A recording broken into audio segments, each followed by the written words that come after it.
नमस्कार दोस्तों, मेरा नाम है आशीष और आपका हमारे YouTube चैनल एग्ज़ाम तक विद आशीष में स्वागत है। दोस्तों, गांधी युग पार्ट 1 हमने अभी डिस्कस किया था, तो लिंक इस वीडियो के डिस्क्रिप्शन में है, वहाँ जाके आप देख सकते हैं। अब हम गांधी युग का पार्ट 2 देखते हैं। मॉडर्न हिस्ट्री का ये बहुत इंपॉर्टेंट टॉपिक है और कोई भी एग्ज़ाम हो वहाँ से आपको एक निश्चित क्वेश्चन मिलेगा, चाहे आपका पैट हो, VDO, R O TET, super TET, anything else, एक क्वेश्चन निश्चित आपको मिलेगा अगर गांधी युग से क्वेश्चन आता है तो आइए हम डिस्कस करते हैं। तो देखिए, हमने आपको बता दिया था कि लास्ट वीडियो हमने आपको डिस्कस किया था चौरी चौरा कांड, जो आपका 5 फरवरी 2022 गोरखपुर में एक चौरी चौरा जगह है, आज भी जगह है, ठीक है। तो वहाँ चौरी चौरा कांड हो गया था। तो उस कांड में क्या था कि 22 पुलिस वालों को जो है, सॉरी 21 पुलिस वालों को, वहाँ की लोकल जनता थी उसने जो थाने में जिंदा जला दिया था। तो वो घटना इतनी ज़्यादा स्तब्ध कर देने वाली थी कि गांधी जी उस घटना से बहुत ज़्यादा स्तब्ध हो गए। उन्होंने जो असहयोग आंदोलन समाप्त कर दिया। तो 11 फरवरी 1922 11 फरवरी 1922 को उन्होंने असहयोग आंदोलन की समाप्ति की घोषणा की। क्लियर? क्यों उन्होंने समाप्त कर दिया? क्योंकि चौरी चौरा कांड जो 5 फरवरी 2022 को चौरी चौरा कांड हुआ था, उस कांड की वजह से उन्होंने जो है असहयोग आंदोलन समाप्त कर दिया। जब उन्होंने असहयोग आंदोलन समाप्त किया तो इसकी जो है घोर निंदा की। जो हमारे नेता थे लाइक चित्तरंजन दास जी, मोतीलाल नेहरू और कई सारे नेताओं ने विरोध किया कि आप असहयोग आंदोलन ना समाप्त कीजिए, लेकिन गांधी जी ने किसी की बात नहीं मानी और उन्होंने जो है असहयोग आंदोलन समाप्त कर दिया। तो चित्तरंजन दास और मोतीलाल नेहरू उनसे नाराज़ होकर उन्होंने एक नई पार्टी गठन कर लिया था 1923 में। उसका नाम था स्वराज पार्टी। बहुत इंपॉर्टेंट है, क्वेश्चन पूछा जाता है स्वराज पार्टी गठन कब किया गया था? तो 1923 में किया गया था। ठीक, किसने किसने किया? चित्तरंजन दास और मोतीलाल नेहरू जी ने। क्लियर? उसके बाद क्या हुआ नेक्स्ट ईयर 1924 में क्या हुआ, 1924 में, कि गांधी और चित्तरंजन बीच एक समझौता हो जाता है कि चलिए ठीक है, जो भी नाराज़गी है वो दूर हो जाती है और फिर से मोतीलाल नेहरू जो वापस कांग्रेस में शामिल हो जाते हैं। क्लियर? कोई डाउट? तो 23 में क्या हुआ, 1923 में स्वराज पार्टी गठन हुआ। 1924 में क्या हुआ कि नाराज़गी दूर हो गई और फिर से मोतीलाल नेहरू जो है 1924 में आपकी कांग्रेस पार्टी में शामिल हो जाते हैं और इस समझौते कहा जाता है गांधी चित्तरंजन समझौता। क्वेश्चन पूछा जाता है सीधे सीधे, कभी कभी गांधी दास समझौता भी कह देते हैं कि गांधी दास समझौता कब हुआ या गांधी चित्तरंजन समझौता कब हुआ, तो 1924। क्लियर? आगे चल के क्या होता है कि चित्तरंजन दास जी की मृत्यु हो जाती है और ये पार्टी जो है धीरे से ख़त्म हो जाती है। मतलब 1925 बाद जो है ये पार्टी धीरे धीरे समाप्त हो जाती है। ठीक, इसके बाद आता है आपका सविनय अवज्ञा आंदोलन। मोस्ट इम्पॉर्टेंट है। सविनय अवज्ञा आंदोलन जो है आपका 1930 में स्टार्ट हुआ था, 1930 में। और ये क्यों स्टार्ट हुआ था, इसके पीछे कॉन्सेप्ट क्या था? कॉन्सेप्ट ये था कि गांधी जी ने जो है उस समय जो लॉर्ड इरविन थे, गांधी जी ने ये इरविन, आगे गांधी इरविन समझौता पढ़ेंगे आप लोग। तो लॉर्ड इरविन वायसराय थे इंडिया के, तो उनके सामने उन्होंने 11 सूत्री मांगे रखी। तो 11 सूत्री मांगे क्या थी? मांगे मतलब यही थी कि जो है, जो आपने जो है सेना खर्च कम कीजिएगा, ठीक है। जो आपने जो अनावश्यक भारतीय लोगों को बंदी बना रखा, जो हमारे स्वतंत्रता संग्राम के नेता थे उन्हें बंदी बना लिया, उन्हें आप छोड़िएगा, ठीक। और उस समय तत्कालीन कारण यह था कि इन्होंने नमक पे टैक्स लगा दिया था। तो उस टैक्स से भी भारतीय जनता बहुत परेशान थी। तो उन्होंने कहा ये टैक्स को भी हटाइएगा। लेकिन जो 11 सूत्री मांगे थी गांधी जी ने, जो इरविन सामने रखी थी, उन सभी मांगों को इरविन ने नकार दिया। तो उस चीज़ से परेशान होकर गांधी जी ने जो है डांडी मार्च प्रारंभ किया। गांधी जी ने क्या स्टार्ट किया? डांडी मार्च प्रारंभ किया, डांडी यात्रा जिसे हम लोग कहते हैं। और ये 12 मार्च 1930 को इन्होंने साबरमती आश्रम से स्टार्ट की। कहाँ से स्टार्ट की? साबरमती आश्रम, ठीक। साबरमती आश्रम से इन्होंने डांडी मार्च प्रारंभ किया। कब स्टार्ट किया? 12 मार्च 1930। और अपने 78 सहयोगियों के साथ, 78 सहयोगियों के साथ इन्होंने डांडी मार्च प्रारंभ किया। और 6 अप्रैल 1930 डांडी पहुंचकर, ये डांडी समुद्र किनारे एक जगह है, डांडी पहुंच के इन्होंने नमक उठाकर नमक कानून तोड़ा। ठीक है, क्लियर। तो जब गांधी जी चले थे आपके वहाँ से साबरमती आश्रम से, तब इनके साथ केवल 78 लोग थे, केवल 78 लोग थे। वहीं जब ये लोग चल पड़े थे तो लगभग लाखों लोग इनके साथ हो गए थे। और ये एक ऐसा पहला आंदोलन था सविनय अवज्ञा आंदोलन, जिसमें सबसे ज़्यादा महिलाओं ने भाग लिया था। सबसे ज़्यादा महिलाओं ने अगर किसी आंदोलन में भाग लिया था तो वह आपका था सविनय अवज्ञा आंदोलन। ये अपने 78 लोगों के साथ स्टार्ट किया था और जब ये डांडी पहुँचे तो इनके साथ लाखों लोग हो गए थे। ये इतना भयंकर आंदोलन था कि बहुत ज़्यादा, तो इस आंदोलन से परेशान होकर जो है इरविन ने गांधी जी के साथ समझौता किया, जिसे जो है गांधी इरविन समझौता भी कहते हैं। ये 5 मार्च 1931 को हुआ था। ये क्वेश्चन सेम टू सेम यही क्वेश्चन अभी जो आपका फॉरेस्ट गार्ड का एग्जाम हुआ, सीधा सीधा यही क्वेश्चन आया था कि गांधी इरविन समझौता कब हुआ, तो उसमें केवल ये पूछा गया था। ठीक, तो 1931 में हुआ।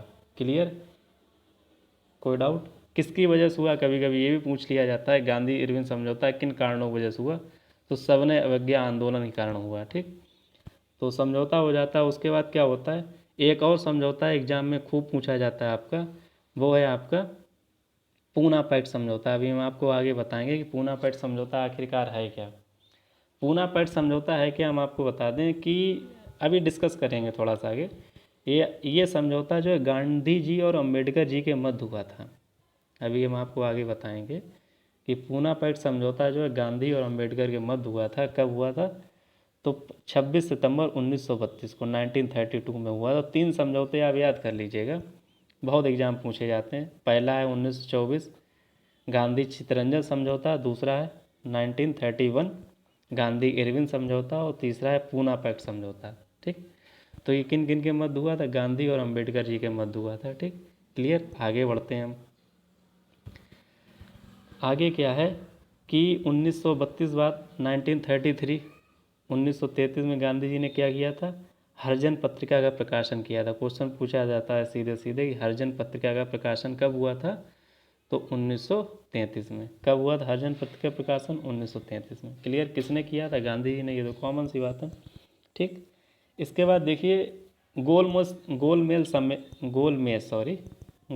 सम्मेलन होते हैं। ये आपके सम्मेलन कहाँ होते हैं, ब्रिटेन में होते हैं। ठीक, क्लियर, क्वेश्चन पूछा जाता है गोलमेज सम्मेलन कहाँ हुए थे, आंसर क्या है, ब्रिटेन में।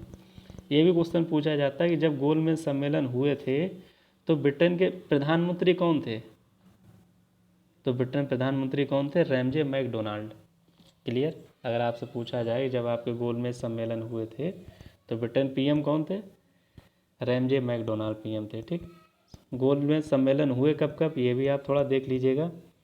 तो प्रथम गोलमेज सम्मेलन आपका हुआ है 1930, फिर उसके बाद अगले साल 31, फिर 32, 3 लगातार हुए, 30, 31, 32। Clear, first, second, third. तो देखिए ये जो आपके 2 गोलमेज सम्मेलन हुए, एक तो 30 का और 32 का, इसमें जो है कांग्रेस ने पार्टिसिपेट नहीं किया, ना तो 1930 में किया ना ही 1932 में, कांग्रेस ने भाग नहीं लिया। केवल 1931 का जो द्वितीय गोलमेज सम्मेलन हुआ था वहाँ पर कांग्रेस ने भाग लिया था, और कांग्रेस के प्रतिनिधि बनकर कौन गए थे, गांधी जी। ठीक, तो गांधी जी की वजह से सेकेंड गोलमेज सम्मेलन बहुत इंपॉर्टेंट हो जाता है। क्वेश्चन सीधा सीधा पूछा जाता है कि किस गोलमेज सम्मेलन में गांधी जी ने भाग लिया था, तो 1931 द्वितीय गोलमेज सम्मेलन। क्लियर, कोई डाउट? ये भी पूछा जा सकता है किस गोलमेज सम्मेलन में कांग्रेस ने पार्टिसिपेट किया था, तो वो भी आंसर क्या है आपका, 1931 द्वितीय गोलमेज सम्मेलन। ठीक, ना तो फर्स्ट में पार्टिसिपेट किया ना ही थर्ड में, तो फर्स्ट और थर्ड कैंसिल कर दिए, केवल सेकंड आप माइंड में रखिएगा, सेकंड ही इंपॉर्टेंट है। क्लियर, कोई डाउट? अब आगे हम आपको बताते हैं। अभी हमने आपको बताया था कि वो जो आपका समझौता हुआ था पूना पैक्ट समझौता, ये जो आपका पूना पैक्ट समझौता है ये गांधी अम्बेडकर समझौता, ये क्यों समझौता हुआ था, इसमें हुआ क्या था, देखिए इन तीनों गोलमेज सम्मेलन में अम्बेडकर जी ने पार्टिसिपेट किया। क्लियर, और उन्होंने जो है दलितों की अगुवाई की थी। ठीक है, वो एज ए मतलब एसए लीडर बन के उन्होंने जो है तीनों गोलमेज सम्मेलन भाग लिया।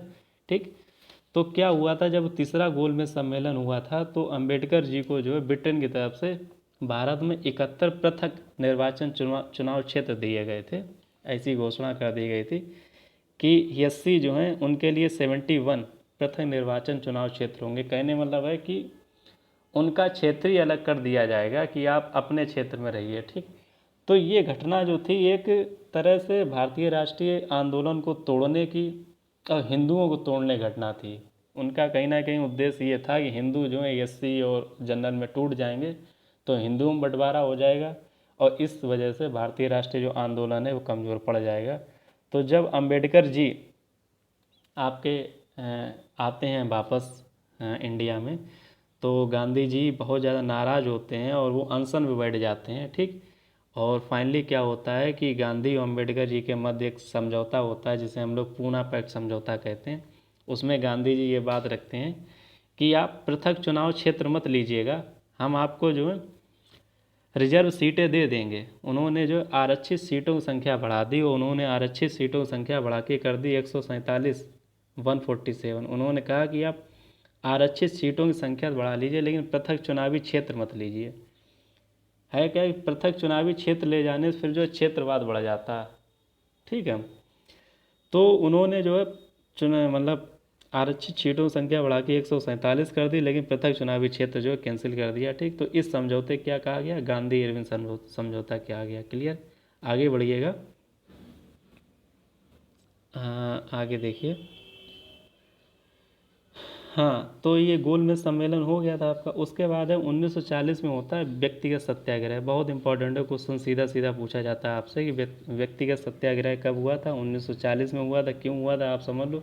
इस व्यक्तिगत सत्याग्रह को दिल्ली चलो आंदोलन नाम से भी जाना जाता है। क्वेश्चन आपसे पूछा जा सकता है कि दिल्ली चलो आंदोलन किस सत्याग्रह कहा गया, तो व्यक्तिगत सत्याग्रह। प्रथम सत्याग्रही कौन थे आपके, विनोबा भावे थे। कौन थे, विनोबा भावे। ये सत्याग्रह हुआ क्यों था आप समझ लीजिएगा। क्या हुआ था कि जब द्वितीय विश्व युद्ध हुआ था जो आपका 1939 से 1945 के बीच हुआ था, तो गांधी जी ने और जितने भी आपके जो प्रमुख नेता थे, ठीक है, जवाहरलाल नेहरू या किसी मतलब इन सभी ने मतलब पूरे भारत में एक मैसेज दिया था, कोई भी जो ब्रिटिश आर्मी नहीं ज्वाइन करेगा उनके फेवर में लड़ने के लिए, द्वितीय विश्व में युद्ध में लड़ने के लिए। तो इसी आंदोलन को जो व्यक्तिगत सत्याग्रह के नाम से जाना गया। क्लियर, ठीक, शॉर्ट में आप समझ लीजिएगा। तो क्वेश्चन सीधा पूछा जाता है कि व्यक्तिगत सत्याग्रह कब हुआ, 1940 में हुआ, ठीक। या फिर ये भी पूछ लिया जाता है कि दिल्ली चलो आंदोलन को किस नाम से जानते हैं, व्यक्तिगत सत्याग्रह के नाम से जानते हैं। क्लियर। उसके बाद क्या हुआ, ये मोस्ट इंपॉर्टेंट है, अगस्त प्रस्ताव। ये 8 अगस्त 1940 को आया था अगस्त प्रस्ताव। इसे कौन लेके आया था, लॉर्ड लिनलिथ को लेके आया था। इसमें क्या था, इसमें भी वही था कि भारत को तोड़ने की बात थी। लॉर्ड लिनलिथ ने क्या किया था कि मतलब उन्होंने मतलब पहली बार ब्रिटेन ने एक ऑफ़र दिया कि चलिए भारत का एक अपना संविधान होना चाहिए, लेकिन उन्होंने संविधान की जो प्रारूप रखा वो ऐसा रखा कि जिसमें जो है जो आपके अल्पसंख्यक समुदाय थे उन्हें बढ़ चढ़ के सुविधाएं दी गई और जो अन्य जैसे जो बहुसंख्यक समुदाय था, हिंदू समुदाय था, उसे जो है डाउन किया गया। तो जो मुस्लिम लीग था वो तो इससे सहमत था, लेकिन हमारे गांधी जी इससे कतई सहमत नहीं थे, ठीक। तो उन्होंने इसका विरोध किया। क्लियर। तो आपसे ये पूछा जाएगा अगस्त प्रस्ताव कब आया, 1940। ये पूछा जाएगा किसके कार्यकाल में आया, उस समय वायसराय कौन थे, तो लॉर्ड लिनलिथ को वायसराय थे। क्लियर, कोई डाउट, आगे बढ़िएगा। उसके बाद क्या हुआ, 1942 में क्रिप्स मिशन आया। बहुत इंपॉर्टेंट है। क्रिप्स मिशन कब आया, 1942 में आया। जब क्रिप्स मिशन आया तो उस समय ब्रिटेन के प्रधानमंत्री कौन थे, विंस्टन चर्चिल थे। क्लियर। क्रिप्स मिशन था क्या, समझ लीजिए। क्रिप्स मिशन क्या था कि जब आपका द्वितीय विश्व युद्ध चल रहा था, तो चूँकि यहाँ हमारे देश में एक आह्वान हो गया था, कोई भी जो है इंडियन जो है ब्रिटिश आर्मी नहीं ज्वाइन करेगा वहाँ उनके फेवर में लड़ने के लिए, ठीक। तो विंस्टन चर्चिल ने आश्वासन दिया था, एक क्रिप्स मिशन भेजा था उसके माध्यम से कि आप लोग हमारी आर्मी को ज्वाइन कीजिएगा, हमारा सहयोग दीजिएगा द्वितीय विश्व युद्ध में, और अगर हम जीत जाते हैं तो हम देश को आज़ाद कर देंगे, ठीक है। तो गांधी जी, कभी कभी ये भी पूछा जाता है कि गांधी जी ने क्रिप्स मिशन को जो है पोस्ट डेटेड चेक कहा। एग्जाम में पूछा जाता है कि गांधी जी ने किसको पोस्ट डेटेड चेक कहा, पहले ही भुनी हुई चेक किसको कहा, ठीक। तो ये सीधा सीधा है क्रिप्स मिशन को, ठीक। तो गांधी जी ने क्रिप्स मिशन को पोस्ट डेटेड चेक कहा, ठीक।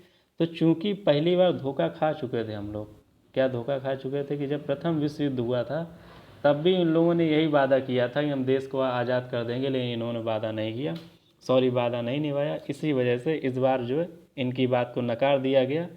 और क्रिप्स मिशन के तुरंत बाद ही जो है, एक कहावत होती नहीं कि आपदा में अवसर, तो हम भारतीयों को आपदा में अवसर नज़र आया। वो अवसर क्या नज़र आया कि इस समय ये लोग बिजी हैं, युद्ध में बिजी हैं, सारी ताकत इनकी वहाँ झुकी हुई है। तो चलिए हम यहाँ से एक आह्वान करते हैं। तो आह्वान इन लोगों ने क्या किया, भारत छोड़ो आंदोलन। बहुत इंपॉर्टेंट है कि भारत छोड़ो आंदोलन कब आया, ठीक, ये आया आपको 8 अगस्त 1942। कहाँ से शुरू हुआ था, ये मुंबई से शुरू हुआ था, ठीक। मुंबई के कांग्रेस अधिवेशन से गांधी जी ने जो भारत छोड़ो आंदोलन 8 अगस्त 1942 को प्रारंभ किया। और इस आंदोलन के तहत उन्होंने अंग्रेजों को एक मैसेज किया कि आप जाइए, यहाँ से जाइए, आप इंडिया छोड़ के जाइए, ठीक। तभी जो है ब्रिटेन ने ऑपरेशन जीरो आवर चलाकर, जो हमारे प्रमुख नेता थे, ऑपरेशन जीरो आवर पूछा जाता है कब चलाया गया था, तो ऑपरेशन जीरो आवर जो 1942 में चलाया गया था, किसके अगेंस्ट चलाया गया था, भारत छोड़ो आंदोलन अगेंस्ट।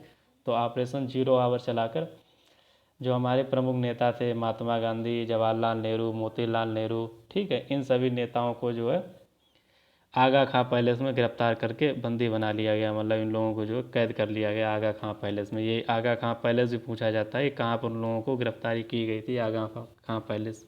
क्लियर। उसके बाद जो है हमारा देश आज़ाद हो जाता है 1947 में, ठीक है।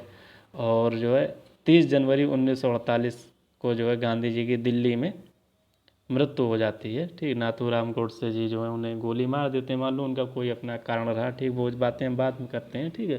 क्लियर। तो इस प्रकार ये आपका जो था, ये टॉपिक था आपका, जो है आप चाहें तो स्क्रीनशॉट ले सकते हैं, गांधी युग।